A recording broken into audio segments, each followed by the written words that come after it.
السائل يقول لي من أقارب من قد اشترى بيتا بعقد الربوي وباقي له الشيء اليسير حتى يملك البيت، هل عليه أن يبيع البيت يعني ثورا وهل يجوز له أن يأخذه؟ أولا يعني مواضع الربا التي انتشرت في العالم بين الناس في هذه الأزمنة كثيرة لا كثرها الله تعالى، وهذه تكلم فيها العلم وبينوا يعني هذه الأنواع من الربا المحرمة وذكروا الأدلة عليها وقاموا الحجة. فينبغي لمن أراد أن يتعامل بشيء من المعاملات المالية والتجارية أن يسأل أهل العلم عن حلها وحرمتها، فإذا بين له ذلك وجب عليه وجوبا يتركها ويبتعد عنها ولا يتهور، لأن الناس فيهم أطماع في الدنيا، وأطماعهم تقول مع الوقوع في الحرام، ولا يعلم أن هذا الحرام حرام فيه مهلكة له. فإذا لابد من التنبه لهذه الأمور قبل الدخول فيها، ثم إذا دخلها بجهل ثم تبين له أنها محرمة فيتركها لله تعالى فيعوض الله خيرا منها.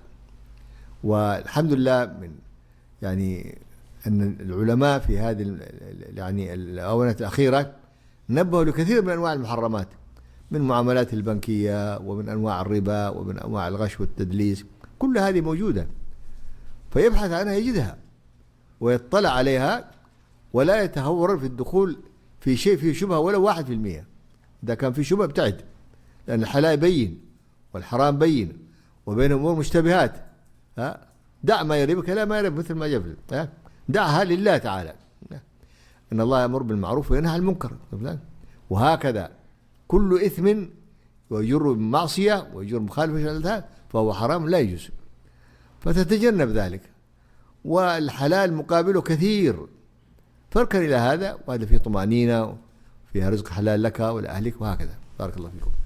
So the question asks, that I know from my relatives that those that have purchased a house with a interest loan and it remains very little for them to actually physically own the house and the property. What is upon them therefore?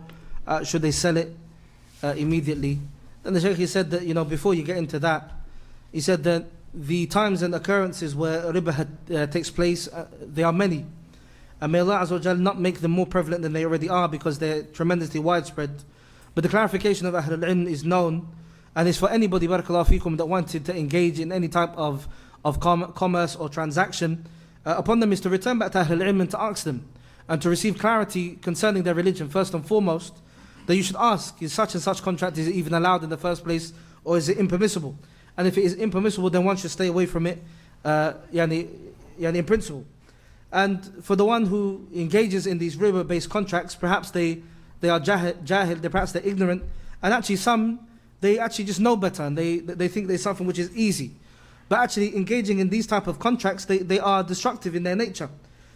So this is what should be done before a person actually even engages in them altogether, that they should come to some kind of understanding as to what they should do. Then once a person does know that they're engaging in that which is haram, and ideally it is preferable to leave it off altogether. And it should suffice that even if 1% of that which he engages in has some kind of riba in it or some kind of impermissibility, even 1% of it should be left and abandoned for the sake of Allah subhanahu wa ta'ala. And that is because the halal, as appears in the narration of the Messenger sallallahu alaihi wasallam, is clear, and the haram is clear, and what is between that is doubtful matters, and those doubtful matters will eventually lead a person to the fire. So leave off that which gives you doubt for that which doesn't give you doubt, because Allah subhanahu wa ta'ala, He commands and He desires for you to be upon goodness, and He prohibits you subhanahu wa ta'ala to be upon evil. So upon you, barakallahu feekum, is to stay away from anything that will cause you doubt inside of your religion.